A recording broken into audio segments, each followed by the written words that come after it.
Namaste Vasudevaya. Yoga Yukto Vishuddhatma.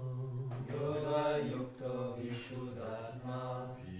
Vijitatma Jitendriya. Vijitatma Jitendriya. Sarvam Bhuttatma Bhuttatma. Sarva Bhutatma Bhutatma. Kurvan Api Nalityate. Kurvan Api Nalikyate. Traduction. Celui qui pratique le Nishkarma Karma Yoga, l'action dévotionnelle offerte au Seigneur d'une manière désintéressée, avec une intelligence et un cœur pur, et qui a contrôlé ses sens, est un objet d'affection pour tous les êtres vivants. Il n'a pas affecté par l'action même quand il agit. Commentaire.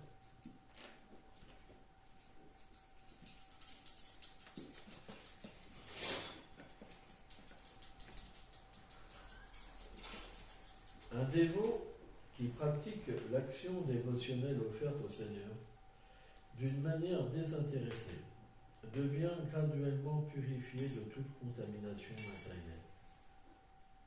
Il peut réaliser qu'il est l'âme purement spirituelle et percevoir l'âme dans tous les êtres vivants comme étant de même nature spirituelle.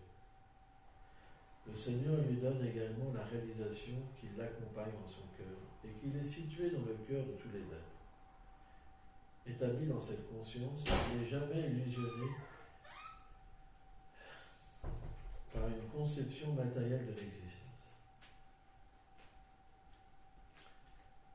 Shri Krishna étant toujours perceptible à un tel dévot, il le perçoit en toutes choses et le sert avec dévotion à travers sa création. Aussi voit-il tous les êtres sur un plan supérieur et relationne-t-il avec eux d'une manière parfaite. C'est la raison pour laquelle il est aimé de tous les êtres vivants. Omaganati Belandasya Ganam Shalam Shalakaya Shakshuru Meditam Jaina Taisime Shikave Namaha Namaum Vishnu Padaya Krishna Prestaya Bhutan Shrimate Bhakti Vedanta Swamini Iti Namine Namaste Sarasvati Deve Kolavani Prachalide Nudeveshe Shasunyavadi Prachachadisheta. Alors, on doit savoir qu'il y a plusieurs niveaux de yogi. Karma yogi, Jnana yogi et Bhakti yogi. C'est les trois principales. Après, il y a plein de divisions qui viennent d'une même conception.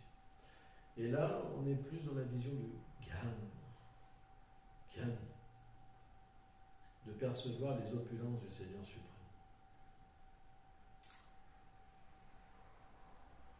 Donc, ça s'établit comment? Ça s'établit de se libérer de l'identification avec le corps et de percevoir l'âme suprême dans son cœur, de percevoir l'âme, c'est-à-dire le propre soi, et de percevoir cette vérité en tous les êtres. Quand on établit cette vision d'égalité et de relation avec le Créateur, à ce moment-là, naturellement, on agit pour le bien de tous les êtres, puisqu'on est complètement désintéressé par tout gain matériel. Mais, dans ce niveau d'existence, on n'a pas conscience de notre relation éternelle avec Krishna. L'âme, elle est encore... En fait, c'est un plan de la vertu. La plupart des yogis sont sur ce plan-là.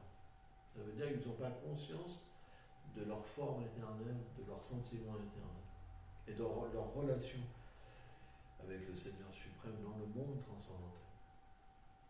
Et ça, c'est dommage, parce que tant qu'on est sur ce plan-là, on doit revenir pour se qualifier. Or, c'est très rare de devenir qualifié, parce que la qualification, ça veut dire rasa, ça veut dire pouvoir comprendre les 12 sentiments qui habitent le Seigneur suprême. Dans le point de vue du Gyan, il n'y a pas de relation avec le Seigneur suprême, c'est une relation très lointaine. On reçoit des pouvoirs, on peut se fondre, c'est une manière de parler, se fondre, parce que l'âme, elle ne perd jamais son identité. Par exemple, Souvent, je prends cet exemple. Si vous prenez une goutte d'eau, vous le mettez dans un bol, vous ne pouvez pas retrouver la goutte d'eau. De la même manière, ceux qui expérimentent le Brahman et qui disent qu'ils sont sans forme, pourquoi ils reviennent quand ils expérimentent le Brahman? C'est pas possible. Comme une goutte d'eau, quand vous le mettez dans l'eau, vous ne pouvez pas retrouver la goutte d'eau.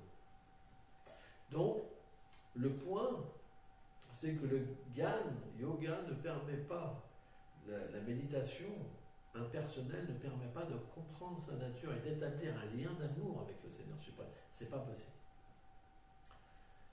C'est pourquoi Krishna, bien qu'il énonce différentes philosophies dans la Bhagavad Gita, à la fin il les rejette. Il dit, par toutes ces voies, tu ne peux pas m'atteindre. Il n'y a que par la pure dévotion que tu peux m'atteindre.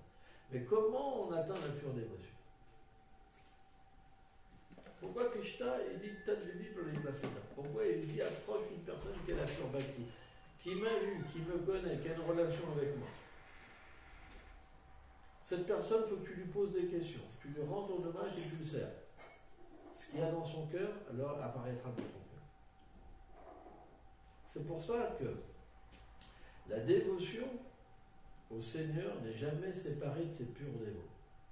Or, qu'est-ce que dit Rupa Goswami? Quelle est la définition de la pure dévotion? C'est qu'on est engagé dans le service du Seigneur d'une manière désintéressée. On ne veut pas de fruits matériels. On ne veut pas de libération. On veut simplement le satisfaire.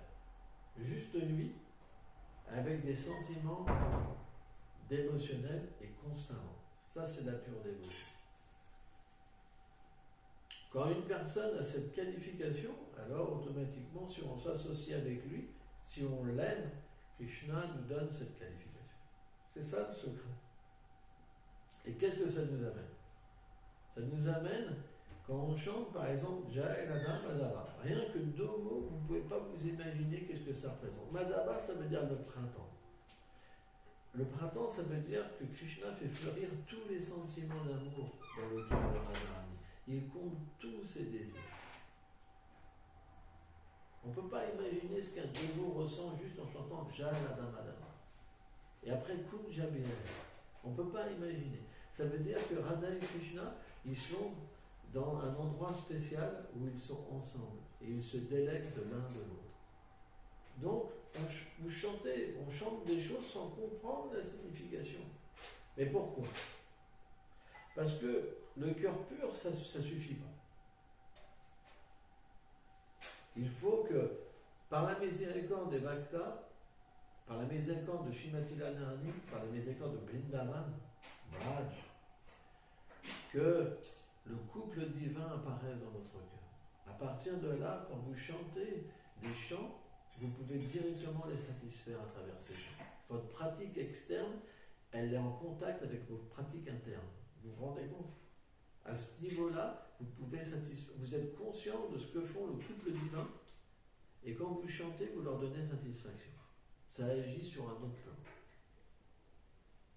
C'est ça la bhakti. Si on n'est pas à ce niveau-là, si on n'est pas encore des bhaktas,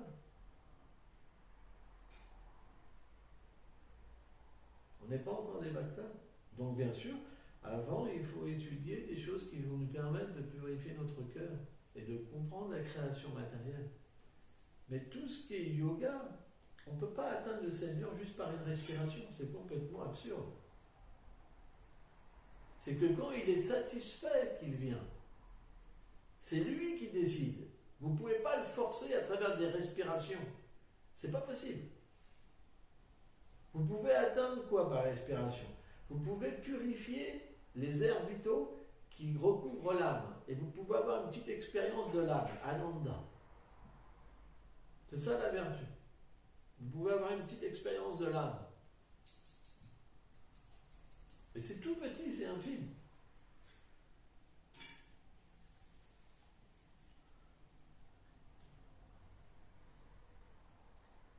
C'est pourquoi, lorsqu'on avance spirituellement, on n'est plus intéressé par des choses qui ne peuvent pas satisfaire l'âme. Parce que quand on parle de satisfaction, ça veut dire qu'on réalise qui on est. Et on peut entrer dans les divertissements du Seigneur suprême.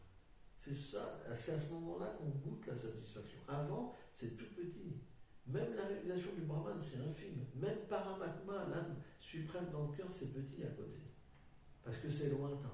Même qu'à ce niveau-là, on peut voir la vérité partout. On peut réaliser qu'on n'est pas le corps. Et on peut parler avec Dieu directement. On peut sentir sa présence, etc. On peut même voir le Seigneur dans son cœur.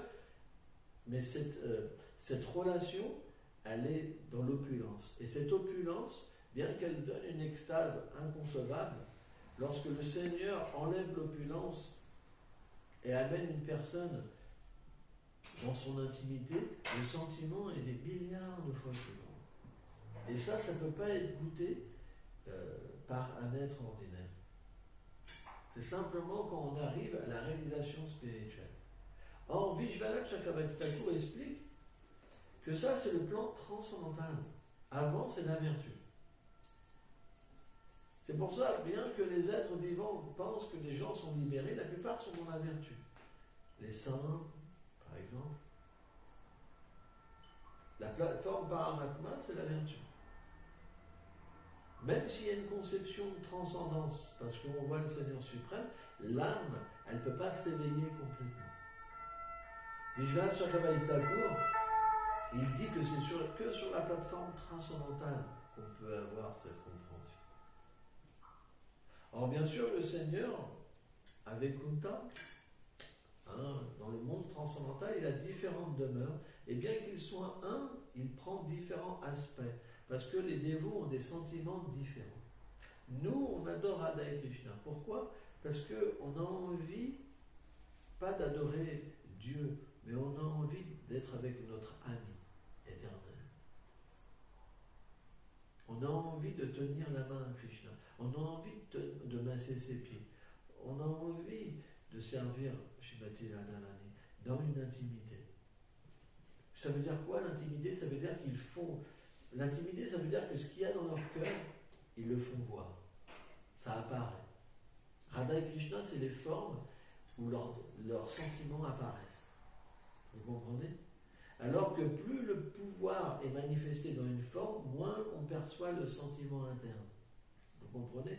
Or, plus le sentiment interne est manifesté, plus le sentiment d'amour est élevé. C'est logique.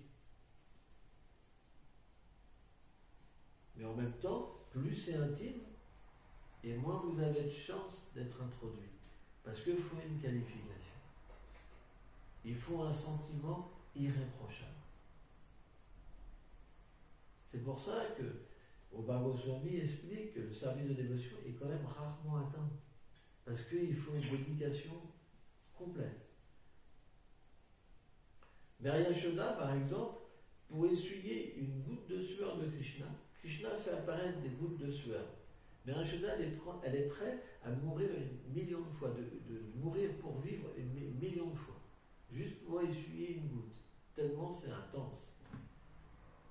C'est pour ça, cette bhakti, elle peut être atteinte que par une miséricorde spéciale. C'est quoi une miséricorde spéciale?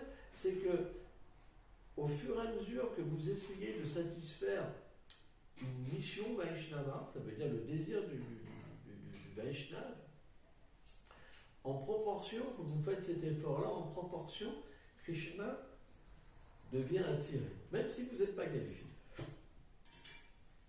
Et quand Krishna devient vraiment attiré, automatiquement, votre qualification, elle devient apparente. Vous comprenez pas? Oui? Okay. Parce qu'en fait, la nature de l'être, Nityasiddha, Krishna Prema, elle est déjà dans le cœur. Ça veut dire que l'être, il a déjà une forme, il a déjà un nom, il a déjà des attributs. Simplement, c'est comme en sommeil. Donc si Krishna approche, votre nature, elle se manifeste. Mais la nature de l'âme, elle ne se manifeste pas avec le Brahman. Elle ne se manifeste pas avec le plan Paramatma, de l'âme suprême. Elle se manifeste simplement avec le plan Bhagavan, quand le Seigneur se manifeste dans sa forme éternelle. C'est pourquoi les Védas expliquent qu'il y a 4 sampradayas simplement qui donnent cette réalisation. Celle qui vient de Lakshmi Devi, celle qui vient de Shiva, celle qui vient des Kumara et celle qui vient de Brahma. Nous, on est dans cette filiation spirituelle qui vient de Brahma. cette connaissance, et le Seigneur se révèle à travers ses voies. Le reste, il se révèle à travers le Brahman, l'impersonnalisme, ou situé dans le cœur. On voit par exemple des dévots comme un saint chrétien, Saint François d'Assise, est au niveau du Paramatma. Donc au niveau du Paramatma, on est libéré d'une certaine conception du corps. On peut parler avec Dieu, on peut parler avec toute la création, on n'est pas conscient de notre race à l'éternel. C'est pourquoi les voies qu'on appelle Nitya Dharma, ils parlent simplement de la forme du Seigneur, de ses attributs, de son nom et de ses divertissements. Le reste, c'est secondaire. C'est pour ça que dans ces voies-là, on n'étudie pas le yoga, les chakras, etc. Parce qu'en fait, le chakra, c'est le corps subtil, c'est pas l'âme. Le but, nous, c'est d'être délivrés du corps subtil. Parce que le corps subtil, c'est cette enveloppe, en fait, qui recouvre l'être et qui empêche de percevoir cette réalité. Donc c'est vrai que lorsqu'on commence la bhakti et qu'on chante, par exemple, on peut avoir cette perception d'ouverture des chakras. En fait, il y a un chakra qui s'ouvre là, tout la kundalini, etc., et être dans la félicité. Alors ça permet d'écouter le chant. Mais en fait, le chant amène beaucoup, beaucoup plus loin que ça. Ça sert à rien. C'est rien. En fait, le chant amène l'être vivant à éveiller sa forme, en fait. Il peut directement, après écouter avec les oreilles transcendantales, voir avec ses yeux, sentir avec son œil. Ça va beaucoup plus loin que ça. Et entrer, en fait, être introduit à Vrindavan. Et pour voir directement, voir les divertissements du Seigneur. Ça va beaucoup plus loin que ça. Mais il faut chanter purement.